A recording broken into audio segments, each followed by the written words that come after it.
আগামী জাতীয় সংসদ নির্বাচনকে সামনে রেখে ফরিদপুর ৪ আসনে বাংলাদেশ খেলাফত মজলিসের রিকশা প্রতীকের সংসদ সদস্য প্রার্থী মাওলানা মিজানুর রহমান মোল্লা শতাধিক গাড়ির বিশাল বহন নিয়ে গণসংযোগ করেছেন। বিস্তারিত থাকছে ওয়াহিদুজ্জামানের প্রতিবেদনে। শনিবার ভাঙ্গা উপজেলার পুলিয়া বাজার সংলগ্ন নিজ বাসভবন থেকে শোভাযাত্রা শুরু করে সদরপুর ও চর ভদ্রাসনের বিভিন্ন গুরুত্বপূর্ণ এলাকা প্রদক্ষিণ শেষে পুনরায় একই স্থানে এসে শোভাযাত্রার সমাপ্তি ঘটে। মোটর শোভাযাত্রায় অংশ নেন ভাঙ্গা উপজেলার সভাপতি মাওলানা হাফিজুর রহমান, সাধারণ সম্পাদক হাফেজ ওয়ালিউল্লাহ, সদরপুর উপজেলার সভাপতি মুফতি জাকির হুসাইন, সাধারণ সম্পাদক মুফতি সাদিকুর রহমান সিদ্দিকী, চর ভদ্রাসনের সভাপতি মুফতি জাকারিয়া ও সাধারণ সম্পাদক মুফতি সালাউদ্দিন সহ স্থানীয় শতাধিক নেতাকর্মী।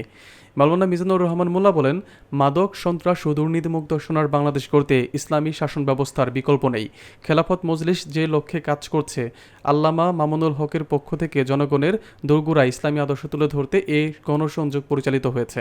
তিনি আরও বলেন, নতুন দল হিসেবে ব্যাপক সাড়া পাচ্ছে, সকলের দোয়া ও সমর্থন চাই। সন্ত্রাস, দুর্নীতি মুক্ত ইসলাম ভিত্তিক রাষ্ট্র গঠনের লক্ষ্যে বাংলাদেশ খেলাফত মজলিসের পক্ষ থেকে আজ আমরা সদরপুর চর ভদ্রাসন 2 থানাব্যাপী সুন্দর দেশ গড়ার লক্ষ্যেই আমরা আমাদের 2 থানার সমস্ত জনগণদেরকে জানিয়ে দেই যে আগামী দিনে ইসলামের বিকল্প কিছু নেই।